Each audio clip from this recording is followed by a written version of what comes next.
Bonjour chers étudiants, bonjour. Je viens continuer avec vous le module de comptabilité bancaire. Aujourd'hui, on va continuer avec les opérations effectuées avec la clientèle. La dernière fois, on était sur les opérations de location-financement, mais aujourd'hui, on va parler essentiellement des opérations d'escompte et des crédits sociaux. L'escompte, c'est quoi? L'escompte est une opération par laquelle un bénéficiaire d'un effet de commerce décide de vendre l'effet à la banque. Vous avez notamment fait peut-être dans vos cours de comptabilité financière, Cisco ADA, les effets de commerce, ce qu'on appelle la traite, autrefois appelé l'aide d'échange, et ce qu'on appelle le billet à ordre, qui sont des instruments de mobilisation de créances. Mais ici, ce qui nous intéresse dans notre cas, c'est le cas en fait de l'opération de la remise à l'escompte qui concerne l'établissement bancaire. La remise à l'escompte est une opération par laquelle un bénéficiaire d'un effet peut, avant l'échéance, escompter, c'est-à-dire vendre l'effet à la banque. Maintenant, vous savez que la banque va s'entourer d'un certain nombre de garanties, notamment va faire une enquête sur l'identité du tiré, etc. Lorsque la banque maintenant se suit de toutes ces garanties, la banque peut accepter d'acheter l'effet entre guillemets. Mais cette opération d'achat, la banque va défalquer des frais d'escompte qu'on appelle ajout. Donc, je peux être bénéficiaire d'un effet dont l'échéance est le 31 décembre et en ce moment, j'ai un besoin imminent d'argent, je décide de vendre l'effet à la banque. Cette opération est appelée opération d'escompte. Maintenant, la banque va prélever ce qu'on appelle des frais d'escompte ou ajout.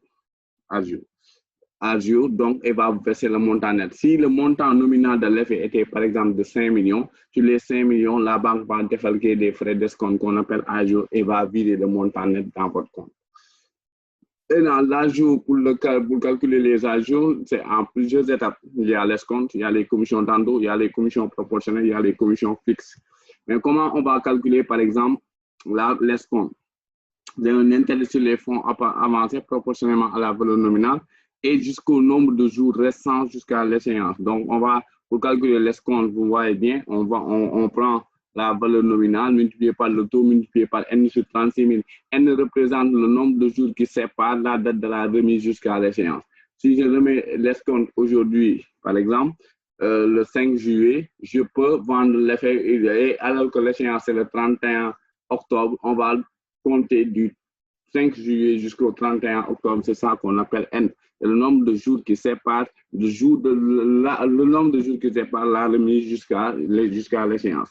Les commissions d'endo sont calculées de la même manière que l'escompte. Les commissions d'endo, c'est la valeur nominale fois le taux. Ce qui va varier, c'est le taux. Vous pouvez avoir un taux d'escompte, par exemple, de 6% et un taux de commission d'endo, par exemple, de 2%. Maintenant, ce qu'il faut comprendre dans ce cas, c'est juste les taux qui vont changer. On va prendre la valeur nominale, multipliée par le taux, multiplié par N sur 36 000. Maintenant, il y a les commissions proportionnelles. Une commission proportionnelle est une commission qui est indépendante de la durée. Donc, il n'y aura pas de N, on prend juste la valeur nominale multipliée par le taux d'escompte.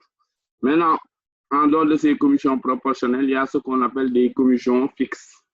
Les commissions fixes sont des commissions en réalité dont le montant ne varie pas. Par exemple, on peut voir dire 5 000 francs ou 4 500. Donc, ce sont des provisions fixes. Maintenant, pour avoir le montant des agios hors taxes, qu'est-ce que vous faites? Vous prenez le montant de l'escompte, plus le montant des commissions d'endo, plus le montant des commissions proportionnelles, plus le montant des commissions fixes. Ça vous donne l'agio hors taxes. Et je vous rappelle, fiscalement, les opérations bancaires ne sont pas soumises à la TVA. Les opérations bancaires sont soumises à la TAF. Donc, ici, on va calculer la TAF. La TAF, c'est 17% des agios hors taxes. Et agios hors taxes égale, encore une fois, escompte, plus commission d'endo, plus commission proportionnelle, plus commission fixe. Après avoir calculé l'agio hors taxes, vous calculez la TAF. TAF, c'est 17% des agios hors taxes. Maintenant, pour avoir l'agio TTC, on prend l'agio hors taxe plus la taxe sur les activités financières. Maintenant, pour la comptabilisation de ces opérations, pour la comptabilisation des opérations d'escompte, la comptabilisation se déroule en plusieurs étapes. D'abord, vous savez que l'escompte, c'est une négociation que le client fait avec la banque. Donc, il y a le jour de la remise, il y a la réception de l'avis de crédit, mais il y a aussi ce qu'on appelle l'échéance. Le jour de la remise, cette opération, la banque va prendre va prendre en fait le client va prendre l'effet et le donner à la banque pour des besoins de négociation. Ça, c'est la remise. En attendant que la banque puisse faire le circuit et que la banque puisse porter au crédit du compte du client le montant de la valeur actuelle. Et la valeur actuelle, c'est le nominal de l'effet moins l'agio hors taxe moins la taxe. D'accord? C'est ce montant-là. Donc, si vous amenez un effet, par exemple, de 5 millions, la banque ne va pas vous donner 5 millions. La banque va prélever des frais d'escompte à jour. Maintenant, pour avoir la valeur que la banque va porter dans le compte du client, il faut prendre la valeur nominale, moins les agios hors taxe, moins la taxe sur les activités financières. D'accord? Maintenant, ce qu'il faut aussi comprendre sur la comptabilisation, d'abord, il y a là le jour de la remise. Là-bas, la banque a accepté en fait de négocier l'effet. Donc, la banque a pris un engagement irrévocable de négocier l'effet. Donc, cette opération doit être enregistrée normalement dans des comptes d'opération hors bilan. Je rappelle la classe 9. Dans la logique du PCB, c'est la classe 9 est réservée aux opérations hors bilan. Donc, la banque a pris un engagement le jour de la remise, on devait 903 et on devait crédit 980. 903, c'est engagement de financement donné et que 980, c'est contrepartie engagement de financement donné. Donc, on pour le nominal de l'effet, la valeur nominale de l'effet. Donc, lors de la remise à l'escompte, le nominal de l'effet doit être enregistré dans des comptes d'engagement hors bilan. On est bien d'accord? Maintenant, si on l'enregistre là-bas, il y a la réception de l'avis de crédit. L'avis de crédit est un avis selon lequel la banque maintenant dit au client maintenant, l'argent est porté dans votre compte, mais la banque va porter dans le compte client la valeur nette. La valeur nette. La valeur nette, c'est le nominal de l'effet, le montant initial, moins l'agio hors taxe, moins la taxe. Donc, dans le compte 203, crédit d'escompte, on met le nominal, c'est-à-dire le montant de l'effet. On crédite le compte 2511, le compte du client, on met le montant net. On crédite le compte 332, créditeurs divers, la taxe, on va prélever n'appartient pas à la banque, mais appartient à l'État. Et ce qui appartiendra à la banque comme produit, c'est l'agio hors taxe. L'agio, on peut dire entre guillemets, c'est de l'intérêt sur un montant qu'on a avancé. On est bien d'accord. Surtout l'escompte, c'est ce que même l'escompte signifie. C'est un intérêt appliqué sur un montant que la banque a avancé. Parce que, qu'est-ce qui se passe en fait? C'est avant l'échéance que le client est venu se présenter au niveau de la banque. Donc, le client est venu se présenter au niveau de la banque avant l'échéance, la banque va lui dire non, je te donne, mais je vais prélever des frais d'escompte qu'on appelle agio. Il y a l'agio, mais il y a la TAF. La TAF, si vous avez bien vu, on ne l'a pas inséré dans un compte de produit parce que la TAF ne nous appartient pas. Elle appartient à l'État. On l'a dans un compte de créditeurs divers. Et là, on crédite le compte 702 produits d'exploitation pour l'agio hors taxe. Donc, voilà comment on comptabilise l'opération, la réception de l'avis de crédit. Vous débitez le compte 203 pour le nominal de l'effet. Vous créditez le compte 2511, compte client ordinaire pour le montant net. Vous créditez le compte 332 pour la taxe et vous créditez le compte 702 pour l'agio hors taxe. Maintenant, comme que la banque a respecté son engagement, les comptes d'engagement hors bilan qu'on avait enregistrés lors de la remise doivent être soldés. C'est pourquoi on a dit les comptes d'engagement hors bilan doivent être soldés. Dès lors qu'il y a les fonds ont été effectivement mis dans le compte du client, la banque a l'obligation aussi de solder les comptes d'engagement hors bilan. Parce que l'engagement hors bilan ne manifeste que l'engagement irrévocable que la banque a pris auprès de son client. Donc, après avoir décaissé l'argent, la banque doit mettre ça dans les comptes d'engagement hors bilan. Maintenant, il y a l'encaissement. Pour l'encaissement, on va débiter le compte 111, ici c'est une erreur, on a un interverti. Le compte 111, c'est Banque centrale et le compte 203, c'est crédit d'escompte. 203, c'est crédit d'escompte. Donc, c'est l'encaissement. C'est là, c'est à l'échéance.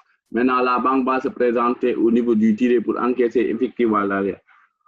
C'est ça en fait qu'on appelle les opérations d'escompte. Mais il peut arriver que l'escompte, l'effet devient impayé. Si l'effet devient impayé, en réalité, il y a des procédures de recouvrement que la banque va tenter, évidemment, mais au-delà des délais fixés par le dispositif prudentiel, ce crédit-là peut être passé à crédit en souffrance. Donc, voilà comment on comptabilise les opérations d'escompte. En guide d'application, si vous bien, on va dire X numéro 5 au niveau de Diamond Bank aux conditions suivantes, taux d'escompte 10%, TAF, etc. Là, il fallait tout calculer.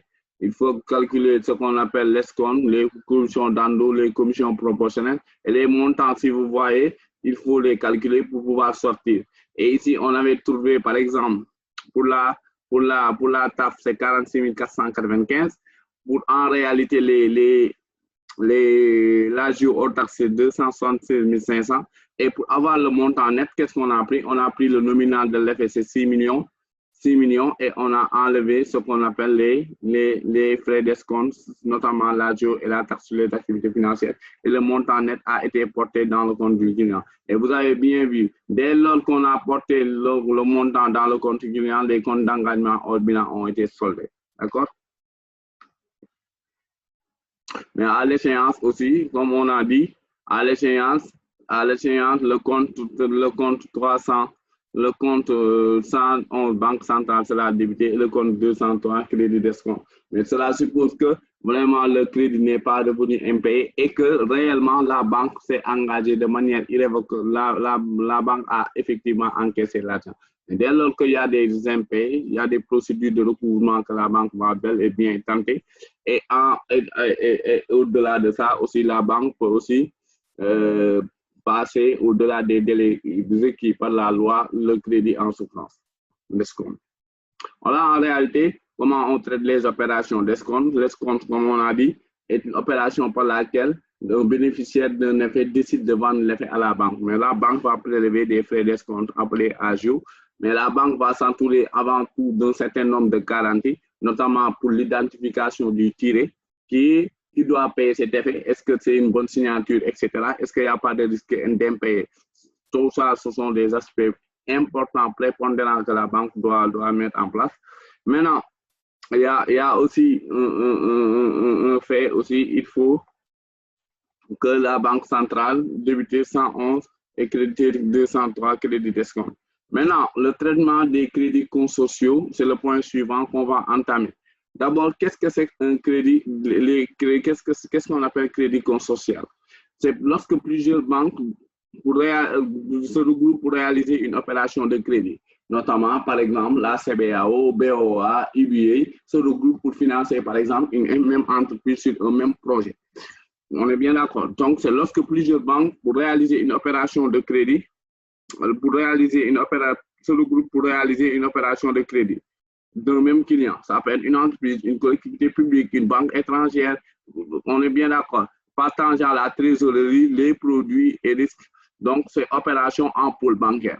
Maintenant, comment les règles de comptabilisation requises par le PCB, quelle que soit la position de la banque, qu'elle soit chef de ville ou participation ou sous-participant, parce qu'il y a un chef de ville, c'est-à-dire une banque qui va être au devant de la scène et les autres vont être derrière. Chacune d'elles enregistre la quote-part de financement qu'elle réalise. Si BOA a financé 1 milliard, BOA va prendre 1 milliard. Si la CBA a financé 800 millions, elle va mettre 800 millions, etc. Donc, un crédit consortial est un crédit. Un crédit consortial est un... Qu'est-ce qu'on appelle crédit consortial? C'est lorsque plusieurs banques, pour réaliser une opération de crédit, se regroupent. On est bien d'accord. Et ça peut être au profit d'un client entreprise, ça peut être au profit d'une banque étrangère. Mais il faut savoir qu'ils partagent la trésorerie, les risques et les produits. Donc, ils se partagent tout. Maintenant, chaque banque va enregistrer le montant de financement qu'elle doit effectuer. Mais écriture comptable, vous savez, ça peut être entre opérations interbancaires ou avec un client.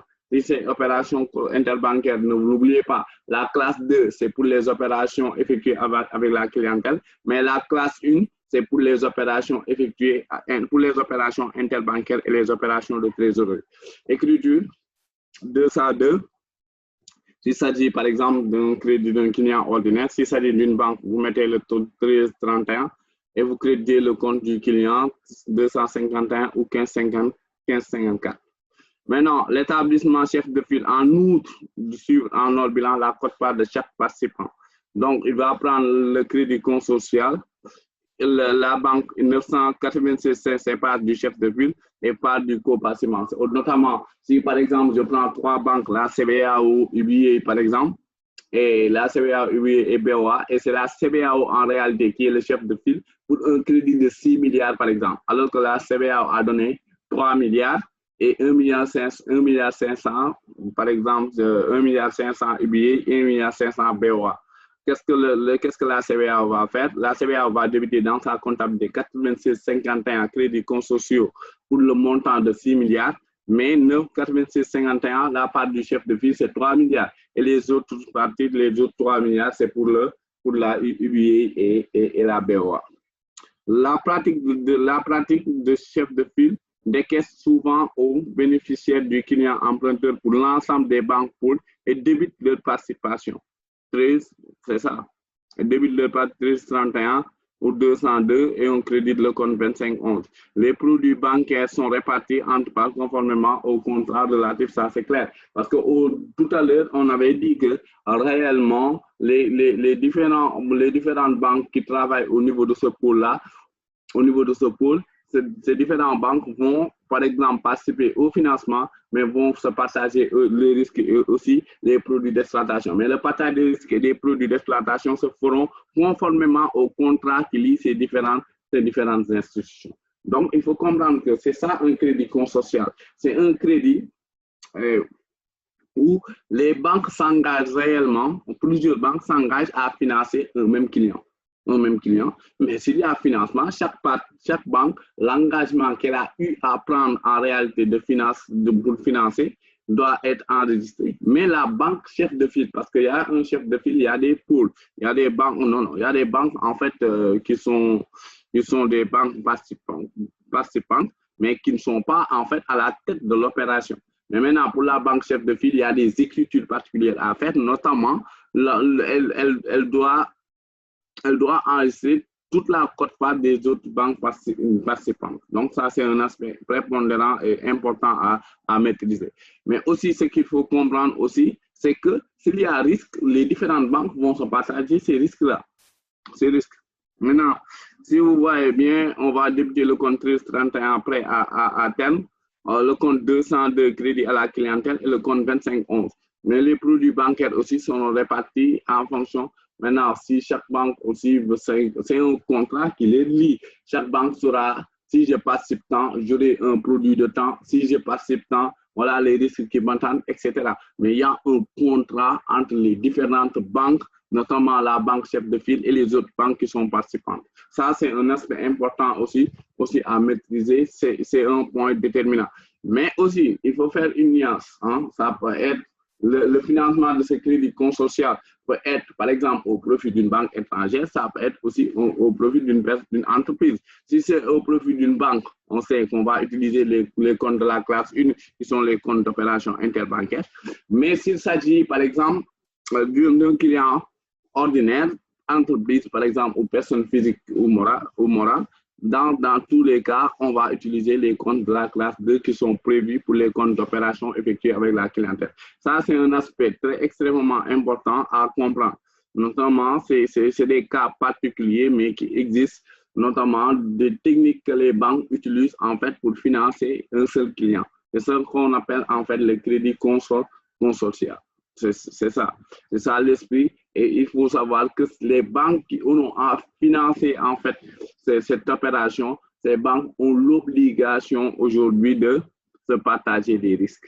Mais aussi, les banques aussi vont se partager les produits qui vont découler de cette opération. Donc ça, c'est un aspect important à maîtriser, c'est un aspect primordial aussi à maîtriser. Donc ça, c'était l'exposé que je voulais faire avec vous, notamment sur l'escompte. J'ai bien dit que l'escompte, c'est lorsque un bénéficiaire d'un effet décide de vendre l'effet à la banque. Et comme je disais tout à l'heure, la banque va prélever ce qu'on appelle les frais d'escompte ou agio. Maintenant, ces frais d'escompte ou agio, la banque va donner au client le montant net et à l'échéance, c'est la banque qui va se présenter maintenant pour pouvoir prendre l'argent au niveau du client. D'accord? Maintenant, ce qu'il faut aussi comprendre sur ça, il peut avoir qu'à l'échéance que l'effet revient impair. Et si l'effet revient impair, la banque va entamer des procédures de recouvrement, etc. Mais au-delà des délais, la banque peut déclassifier ce crédit-là pour le considérer comme un crédit à souffrance, conformément aux dispositions de la Convention de Bâle. Merci, chers amis, de votre attention. On se retrouve sur la séance visio pour mieux faire.